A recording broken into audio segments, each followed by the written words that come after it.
Welcome to the Faith Plus broadcast. I'm so glad you're streaming today. I have a very important message for you. Yes, you. Open your heart. I believe God's going to speak to you through this message. Go with me to Luke chapter 15. I want to walk you through this chapter today. Luke chapter 15, we're going to start with verse 1. We're beginning a brand new series today called Home for the Holidays. Say Home for the Holidays. And part 1 is called There's No Place Like Home. Say there's no place like home. Come on, Dorothy and Diana Ross say it with more faith than you. Say there's no place like home. Because when you're at home, you act different. Yes, you do. You know you act different. Home is your place. It's your castle. It's your place of safety. There's a different mentality you have when you come home. There's a different expectation of rest you have when you come home. Even if you have your own home that you built, when you go back home where you're from, you still feel at home there. So wait a minute, it's possible to feel at home in more than one place. Right? I can go to my parents' house today and I'll be at home and I will raid that refrigerator.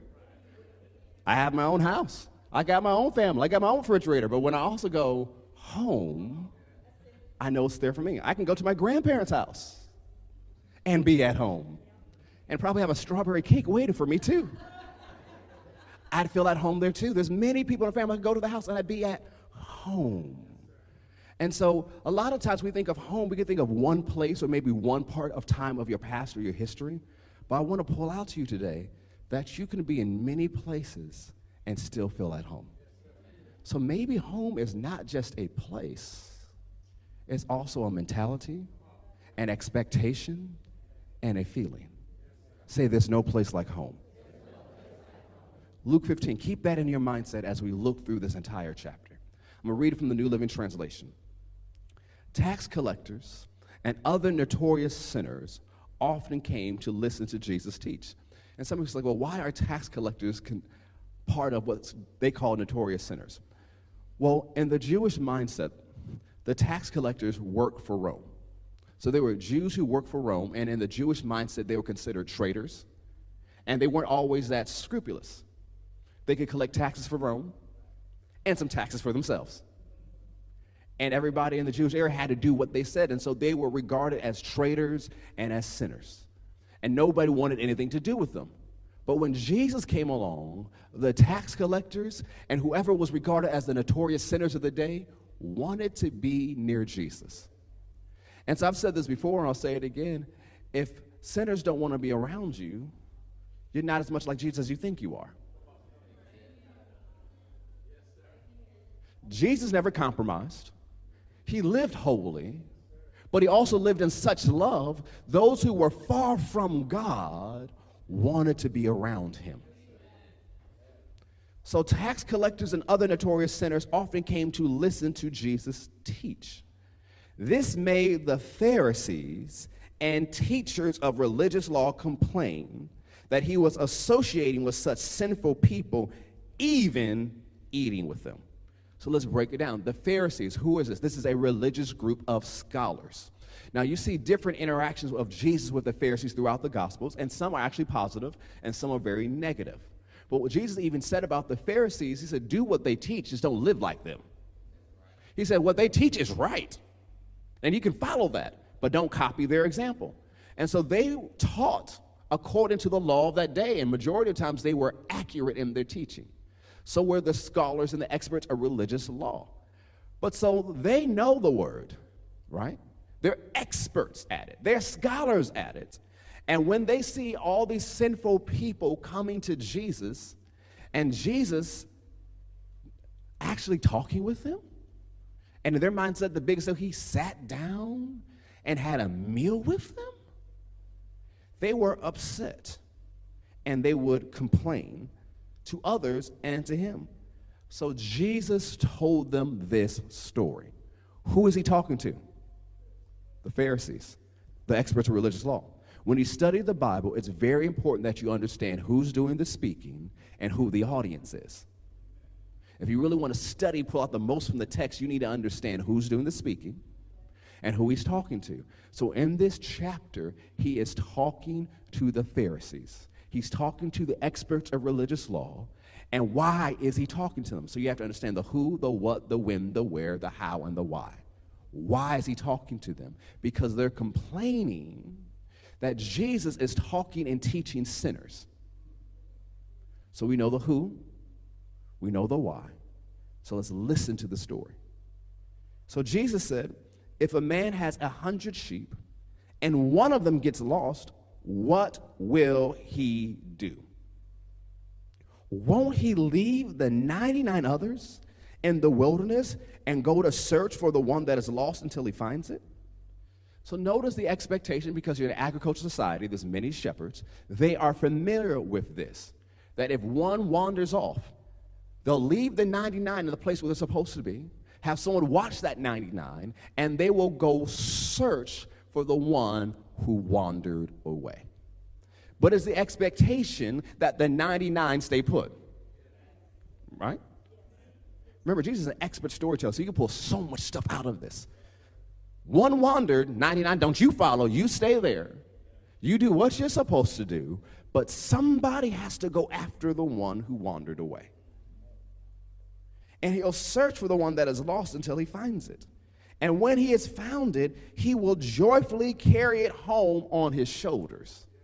So notice, he's not even leading that sheep back. He picked up the sheep, put it on his shoulders, and carrying it back. And when sheep wander, they usually eat stuff they ain't supposed to eat. They get dirty. They get caught in the thicket. They're in danger of being around animals. Depending on how long they've been away, they haven't been shorn for a while, and so now they're weighed down. There's so many different things that could be going on with the sheep. Yet the sheep is picked up, put on his shoulders, and carried back home. When he arrives, he will call together his friends and neighbors, saying, "Rejoice with me, because I have found my lost sheep." Remember who he's talking to. In the same way, there is more joy in heaven over one lost sinner who repents and returns to God than over 99 others who are righteous and haven't strayed away. So should the 99 stray away? No, they should be righteous. And there is joy in heaven because they kept their butts where they're supposed to be. But there's more joy when someone who left comes back. So he says, heaven is rejoicing. By implication, you should be rejoicing. You're complaining instead of joining in with heaven. Remember who he's talking to. He goes to the next story. Or suppose a woman has 10 silver coins and loses one. Someone's like, oh, that silver coin doesn't mean much. What about your favorite earrings? Someone's like, oh yeah, I get that, Pastor. You have a lot of earrings, but that one drops and rolls somewhere. Won't she light a lamp and sweep the entire house and search carefully until she finds it? Notice the first thing she did. She increased the light. The first thing she did, she increased the light and went on a careful search, sweeping and cleaning as she went until she found that coin. And when she finds it, she will call in her friends and neighbors and say, "Rejoice with me, because I found my lost coin." In the same way, there is joy in the presence of God's angels when even one sinner repents. So he said, instead of complaining, you should be rejoicing. And that word rejoice doesn't mean just be happy. It means to throw a party. It's not a little bit of joy. It's a feasting type celebration. And it says, if a person will rejoice over a sheep, if a person will rejoice over a coin, how much more should we rejoice when somebody who was lost comes home? He says, heaven is rejoicing, so you should be too, experts of religious law. The ones who know the law, the word, more than anybody else, you should be rejoicing with heaven. Verse 11, to illustrate the point further, Jesus told them the story. So he's already made some points, but he's like, I'm not done yet. A man had 2 sons. How many sons? The younger son told his father, I want my share of your estate now before you die. Can you imagine that conversation? So his father agreed to divide his wealth between his, what does it say? Sons, plural. So who got their inheritance? Both of them. The younger one got it, but so did the older one. A few days later, this younger son packed all his belongings and moved to a distant land. Remember, the audience is Jewish people and leaders of the Jewish people. So he moved to a distant land. What does it mean? He moved to go live with the Gentiles. What does Gentile mean? People who do not have a covenant with God. So instead of staying in a place of covenant, instead of staying, get this, in the place of the promised land that God gave him, he said, I'm going to live with the people who have no covenant. Not because God sent him, not because he had a mission, not because he had to go there to handle something and come back. I'm going away from the place of promise. I'm going away from the place of covenant, and I'm going to live my life the way I want among the people who have no covenant with God. And I'm going to live like a person who has no covenant with God. I'm going to live among the pagans, and I'm going to act like a pagan now that I got all this money.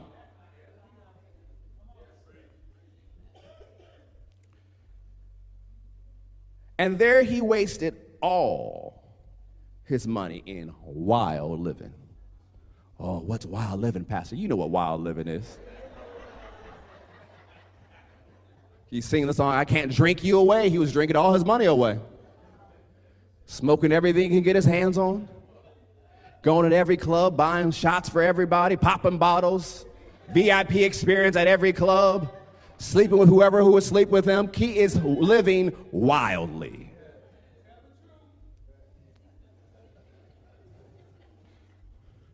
About the time his money ran out, a great famine swept over the land of people who don't have a covenant.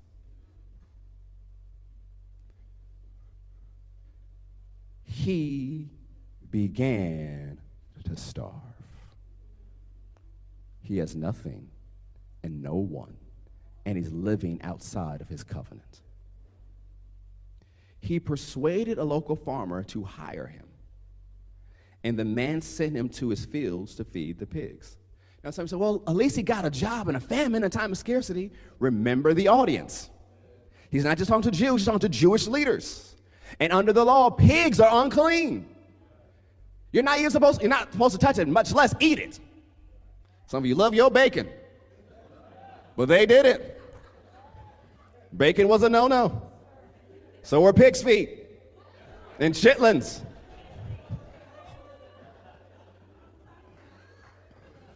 So now he is feeding the chitlins.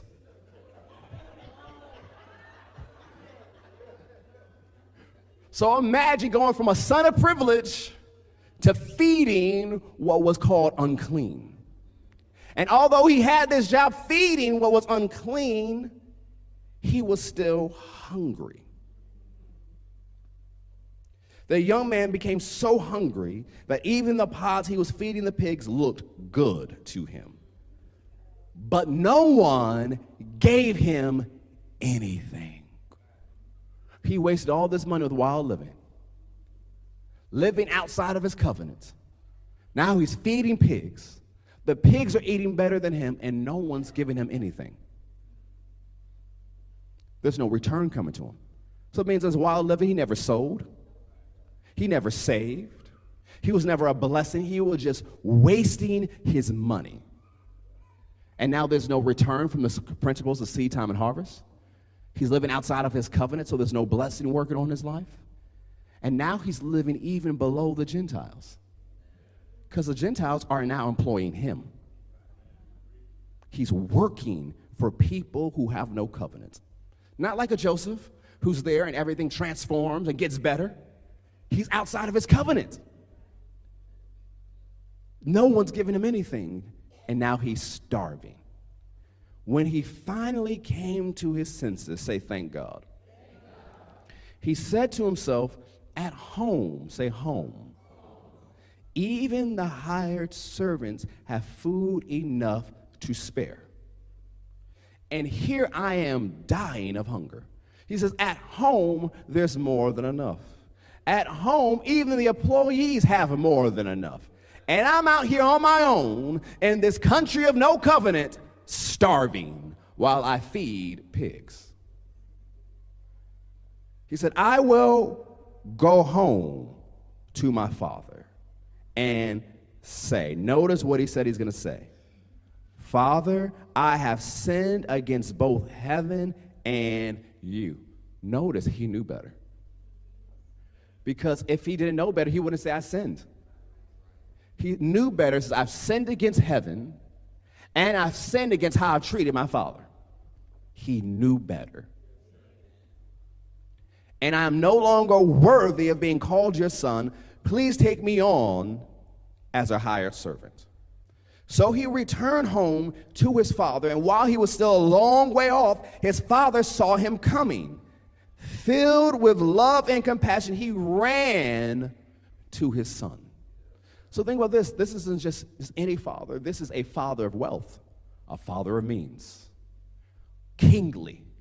And in that time, people say, well, the kings don't run to people. But this father who represents your Jesus did. Moved with compassion, filled with love, is what was said in the gospel before Jesus did miracles. Before he would teach, he was moved with compassion. He saw him. He was looking for him. And he ran after him and embraced him and kissed him. Now remember, this dude stinks. He's been feeding pigs. The pigs have been living higher than him. No one's given him anything. I'm pretty sure no one gave him a room for a shower. He smells. He's dirty. And he begins his speech that he practiced. Father, I've sinned against both heaven and you. I'm no longer worthy of being called your son. Before he says, make me like one of your hired servants, his father stops him. All he had to do was turn and say, I sinned. And everything changed. All he had to do was turn. He turned his actual direction and he turned his mindset. That's what the word repent means. It means to change your mind and change your direction. He said, I've sinned, I've blew it, I need to come home. Say, come home. But his father said to the servants, quick, bring the finest robe in the house and put it on him.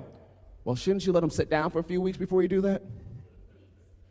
Shouldn't he have to earn the finest robes? Shouldn't he have to earn this honor? Finest robe, that means it's in your closet. Catch that. The finest robe in the house probably belonged to the father. Anybody can see that? Get the best one. Not just a robe. Get the best one. Get some sandals for his feet. And give him a ring. Now, the ring, as I talked to you a couple of weeks ago, wasn't just any ring. It was a signet ring, which means his wealth was restored. A signet ring, when you would stamp it, means that whatever you buy from now on is backed by me, and I will cover it. He blew everything, but after he turned, everything was given back to him. What did he do to deserve it? Nothing, because he said, I'm not worthy. I don't deserve it. All he did was turned, and now he is clothed in the best, dressed in the best, and his wealth has been restored. But then the father says, kill the fatted calf. Now, to us, we're like, okay, great, steaks, hamburgers, cookout, barbecue, hit the music, let's do a group dance, we got this line dance going on, we're gonna have fun. But the fatted calf in Jewish culture was very important, because after God appeared to Abram in the book of Genesis and Sarah made a meal, if you were a person of means, you always kept a fatted calf just in case God showed up. So you had something appropriate to serve him, something of your best to give to him, just in case you had an encounter like Abraham did. But notice, remember, Jesus is the one telling the story. So the fatted calf that was reserved just in case there's a visitation from God was given to the son who came home. The robe, the ring, the shoes, the fatted calf. And then notice what it says next. We must celebrate with a feast. For this son of mine was dead and has now returned to life. He was lost, but now he is found. So the party began. What does that sound like? Heaven. And so, meanwhile, the older son was in the fields working. When he returned home, he heard music and dancing in the house. So this wasn't like a quiet party, like, oh, we're so glad he's back. There is music. They are turning up. There is dancing. They are eating. They are celebrating. It is loud because he can hear the music as he's coming back from work. And like, what is going on? Because he returned where? Home. And he asked one of the servants what was going on. He says, your brother is back, he was told.